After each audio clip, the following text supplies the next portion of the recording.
Behave کس طرح ان کے ساتھ کیا ہے. آؤ فاران کی چوٹی کے واقعے کو اٹھاؤ. اللہ کے رسول صلی اللہ علیہ وآلہ وسلم پر آیت اترتی ہے وَأَنذِرْ عَشِيرَتَكَ الْأَقْرَبِينَ. حضور پاک علیہ السلام اس آیت کے بعد اعلانیہ نبوت کے اعلان پہ نکلتے ہیں. فاران کی چوٹی پہ کھڑے ہو کے مکہ کے لوگوں کا سب سے پہلی اپنی ذاتی زندگی بتائی. هل وجدتمونی صادقا ام کاذبا. اے لوگو لقد لبثت فیکم عمرا. میں نے عمر کے 40 سال تمہارے اندر گزارے ہیں. تم نے میرے شب و روز دیکھے ہیں, دن رات دیکھے ہیں, گرمی سردی کا زمانہ دیکھا ہے, میری خلوت و جلوت سے واقف ہو. مجھے بتاؤ آپ نے مجھے کیسا پایا ہے. حضور پاک کی یہ سیرت ہمیں ایک سبق دیتی ہے کہ اگر کوئی مقتدا ہے, پیشوا ہے, رہنما ہے اور کسی بات پہ لیڈرشپ اسے ملی ہے, اسے چاہیے یہ اپنا پرسنلی کردار اور اپنا ذاتی کریکٹر بالکل صاف رکھے, کل کوئی اس پر بات نہ کر سکے. سیرت طیبہ میں حضور پاک علیہ السلام نے سب سے پہلے اپنی ذات کو پیش کیا ہے, اس کے بعد اللہ کے رسول نے ان پر فیصلہ چھوڑا ہے. وہ لوگ کہنے لگے ہیں جربناک غیر مرہ ما وجدنا فیک الا صدقا. ہم نے آپ کو کئی بار آزمایا ہے لیکن جب بھی آزمایا آپ کو سراپا سچا پایا ہے. جب رسول اللہ صلی اللہ علیہ وسلم نے دیکھا ان کو میری ذات پہ کوئی اعتراض ملا نہیں کیونکہ کوئی اعتراض تھا نہیں, تو حضور پاک علیہ السلام نے دعوت پیش کی ہے. دعوت میں فرمایا قولوا لا الہ الا اللہ تفلحوا. اے لوگو کلمہ پڑھ لو, تم دنیا میں بھی کامیاب, تم آخرت میں بھی کامیاب ہو جاؤ گے. سیرت طیبہ کے اس پہلو سے ہمارے سامنے ایک بات نکلتی ہے کہ جب بندہ کسی کو دعوت دے پہلے اس کا دل لے پھر اس سے دن لے. پہلے ہمیں دل لینا چاہیے پھر دن لینے چاہیے. دل لینے کا معنی اس کے ساتھ ہماری گفتگو اکرام اعزاز احترام کے درجے میں ہو, اس کے بعد بندہ اپنی دعوت کو پیش کرے. حضور اقدس صلی اللہ علیہ وآلہ وسلم پہ اس دعوت کے بعد جو سب سے پہلا حملہ ہوا ہے وہ حضور پاک کی فیملی ممبر سے ہوا ہے, باہر سے نہیں ہوا, خاندان کے اندر سے ہوا ہے, خاندان کے باہر سے نہیں ہوا. ابو لہب عبد العزہ بن عبد المطلب اللہ کے رسول کے چچا ہے, اس کا ہاتھ زمین پر گیا ہے, پتھر اٹھایا ہے, رسول اللہ صلی اللہ علیہ وسلم کی طرف دے مارا ہے. اللہ کے رسول صلی اللہ علیہ وسلم نے صبر کا اور تحمل کا دامن ہاتھ سے نہیں چھوڑا. جو گستاخی اس نے کی تھی رسول اللہ صلی اللہ علیہ وسلم کے ہاتھ نعوذ باللہ ٹوٹنے کی بات کی تھی, تبا لک یا محمد کہہ کر اس نے انداز تخاطب اپنایا تھا. تو اللہ کے رسول صلی اللہ علیہ وسلم کے صبر کی وجہ سے وحی آئی, حضور پاک پر وحی اتری. یہ وحی کیوں اتری ہے اس کی وجہ یہ ہے رسول اللہ نمائندہ خدا ہے, ہمارے مصطفیٰ نمائندہ خدا ہے. جو جس کا نمائندہ ہوتا ہے اس کی نمائندگی کرتا ہے. اگر نمائندے پہ اعتراض آئے وہ جن کو ریپریزنٹ کر کے جن کی نمائندگی کر کے بات کر رہا ہوتا ہے وہی بات کرتے ہیں. حضور پاک علیہ السلام اللہ کے نمائندے. اللہ رب العزت نے جواب میں فرمایا تبت یدا ابی لہب و تب.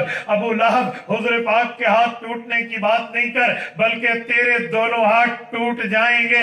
یاد رکھنا ما اغنا عنہ مالہ وما کسب. تو آج اپنے پیسے پر نخرہ اور اپنے پیسے پر گھمنڈ کر کے یہ بات سمجھ رہا ہے میں بڑا برگر فیملی سے ریلیٹڈ ہوں, میرے پاس بڑی مال اور دولت ہے, میرے پاس پیسے کی فراوانی ہے اور میں بزنس مین ہوں لہٰذا میں یہ کروں گا اور وہ کروں گا. کہا جی نہیں, ما اغنا عنہ مالہ وما کسب. جو تو نے کمایا یا جو تو نے اپنے پاس کما کے جمع کیا ہوا سیونگ منی جو اپنے پاس رکھی ہے تمہیں وہ بھی نہیں بچا پائے گی. سیسلا نارن ذات لہب. ایسی آگ میں جاؤ گے جو بھڑکنے والی ہوگی اور صرف تو اکیلا نہیں جائے گا. وامرأتہ حمالۃ الحطب. ود فیملی رسول اللہ کا دشمن جہنم جائے گا. اس سے پتہ چلا ہے جب آپ دعوت کے میدان میں آگے چلو گے آپ پہ مشکل آئے گی, آپ دعوت نہیں چھوڑو گے اور دین پر صبر کر کے دعوت کو آگے پھیلاؤ گے, آپ کے لیے اللہ کی تائید آئے گی. حضور پاک علیہ الصلوۃ والسلام توجہ جزاکم اللہ. میں نعرے کی قدر کرتا ہوں, میرے بیان کو سبق سمجھ کے سننا. میرے دوستو حضور پاک علیہ الصلوۃ والسلام کی سیرت میں ہمیں ایک بات مزید بھی سمجھ آتی ہے. حضور اقدس صلی اللہ علیہ وآلہ وسلم نے جب دعوت دی ہے لہجہ نرم رکھا ہے, موقف گرم رکھا ہے. لہجہ نرم کمانا, بات کو دلیل سے پیش کرنا, موقف گرم کمانا, دلیل کی دنیا میں بات کرنا کہ اگلا بات توڑ نہ سکے. اللہ کے رسول نے توحید کی دعوت کو پھیلانے میں اپنا جان مال وقت لگایا ہے. جب باطل نے دیکھا ہم اس کو ظلم کے ہتھکنڈوں سے نہیں روک سکے تو وہ لالچ دینے پہ آئے ہیں. حضور پاک کو لڑکیوں کی آفر ہوئی ہے, حکومت کی آفر ہوئی ہے, بال و دولت کی آفر ہوئی ہے. یہ مکہ کے لوگ حضرت ابو طالب کے پاس آئے ہیں. حضور پاک علیہ السلام کے چچا حضرت عبد مناف حضرت علی المرتضی رضی اللہ عنہ کے والد ہیں. حضور پاک کے شفیق چچا ہیں. ان کی خدمت ہے, ان کا ایک جذبہ ہے, ان نے سرپرستی کی ہے. اللہ کے رسول کا بچپن ایسے ان کی سرپرستی میں یوں بڑا چلا اور بڑا ہے. حضور پاک کے چچا کو کہا انہیں خاتون چاہیے, خوبصورت سے خوبصورت, جس عورت پہ ہاتھ رکھیں ان کے ہاں دے دی جائے گی. انہیں مال و دولت چاہیے, ان کے قدموں میں بالکل قدموں میں دولت کو رکھ کے ڈھیر کر دیا جائے گا. انہیں سلطنت, حکومت و ساورنٹی چاہیے تو ہم ان کو حکومت دینے کے لیے تیار ہیں. لیکن ہمارے بتوں کو, لیکن ہمارے معبودان باطلہ کو, لیکن ہمارے شرک کی نفی نہ کریں. چچا نے یہ آفر اللہ کے رسول صلی اللہ علیہ وسلم کو سنائی ہے. امام ابن حشام لکھتے ہیں اللہ کے رسول نے لہجہ نرم اور موقف گرم کے اصول کے تحت اپنے چچا کو فرمایا یا امی لو وضع الشمس علی یمینی والقمر علی یساری الا ان اترک هذا الامر. چچا یہ کون سی آفر ہے؟ یہ تو دنیا کی چند چیزیں ہیں. آسمان پہ چمکتا سورج, آسمان پہ چمکتا چاند اتار لائیں, میرے ہاتھوں پہ رکھ کے کہیں تو سیاہ سفید کا اس کا مالک ہے, جسے چاہے طلوع کر دے, جسے چاہے غروب کر دے. ان کی طاقت تو نہیں ہے بالفرض والمحال. اگر یہ طاقت بھی مل جائے اور مجھے سورج اور چاند کا آقا بنا کے سورج اور چاند کو میرا غلام بنا دے, الا ان اترک هذا الامر, شرط معاہدے کی یہ ہو, دلیل سمجھوتے کی یہ ہو کہ میں دعوت دین چھوڑ دوں گا, ما ترکتہ, میں انہیں زمین پہ دے ماروں گا, دعوت نہیں چھوڑوں گا. سیرت طیبہ کا اصول یہ ہے, لہجہ نرم اور موقف گرم کو لے کر رسول اللہ کی سیرت اور تعلیمات کو آگے چلائیے. میرے دوستو حضور پاک علیہ الصلوۃ والسلام نے جب صبر اور تحمل کا دامن نہیں چھوڑا, اگر اعتراض آیا ہے, آبجیکشن آیا ہے, اشکال آیا ہے, کسی نے کوئی بات حضور پاک علیہ السلام پہ کی ہے تو اللہ نے رسول اللہ صلی اللہ علیہ وسلم کی دردالی کے لیے قرآن کریم کو اتارا ہے. آپ اور تو چھوڑیے, آپ آخری پارہ اٹھائیں, سورت والضحیٰ اٹھائیں, ان سورتوں کے ترجمے اور تفسیر کو کسی عالم سے سمجھ جائیں تو آپ کو سمجھ آئے گی. ایک خاتون کو پتہ چلا اللہ کے رسول فترۃ الوحی کے زمانے میں ہے. فترۃ الوحی کا زمانہ اسے کہتے ہیں جب اقرأ بسم ربک الذی خلق یہ پہلی وحی اتری تھی. سورت علق کی 5 آیتیں اتری تھی, اس کے بعد کچھ عرصے تک وحی بند ہو گئی تھی. اسے فترۃ الوحی کا زمانہ کہتے ہیں. اس پیریڈ کے دوران اللہ کے رسول صلی اللہ علیہ وسلم وحی کا انتظار فرماتے تھے. اللہ اپنی حکمت تکوینیہ, حکمت بالغہ, حکمت کاملہ کی بنیاد پر وحی نہیں بھیج رہے تھے. اللہ اس کو جانتے معاملہ تھا کیا. اسے فترۃ الوحی کہتے ہیں. ایک خاتون کو زبان درازی کا موقع ملا ہے, وہ آ کر اللہ کے رسول کو کہتی ہے ان شیطانک قد کرنک, جو تیرا شیطان ہے, نعوذ باللہ, اللہ کے لیے کہا کہ جو تیرا رب ہے اس نے تمہیں چھوڑ دیا ہے, اب تیرے پاس وحی نہیں آتی. رسول اللہ پر اللہ نے وحی اتاری ہے والضحیٰ واللیل اذا سجا ما ودعک ربک وما قلی وللآخرۃ خیر لک من الاولی. میرے پاک پیغمبر, یہ اعتراض کرنے والوں کی زبانیں سڑ اور جل جائیں.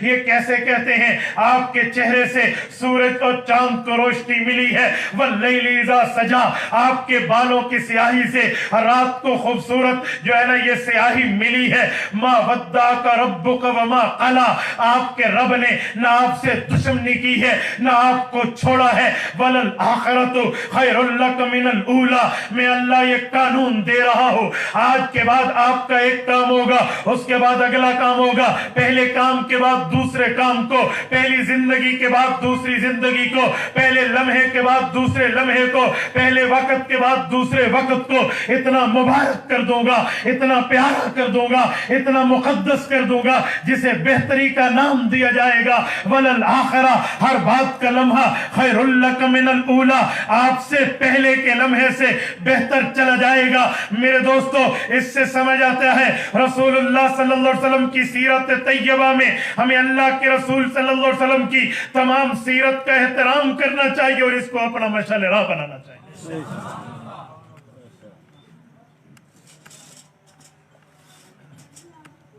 بات آئی ہے تو میں ایک جملہ کہہ دوں. وَلَلْآخِرَةُ خَيْرٌ لَكَ مِنَ الْأُولَى. سید الفقہاء والمحدثین، صحابہ کرام کے شاگرد، صحابہ کے بعد اس امت کی رہبری کرنے والے، ایک عظیم نابغہ روز شخصیت کے مالک حضرت امام ابو حنیفہ نعمان بن ثابت رحمہ اللہ کا یہ مستدل ہے آیت وَلَلْآخِرَةُ خَيْرٌ لَكَ مِنَ الْأُولَى. اللہ کے رسول صلی اللہ علیہ وسلم کے لیے اللہ نے یہ قانون بنا دیا ہے. رسول اللہ کی بات کی زندگی پہلی زندگی سے بہتر ہے.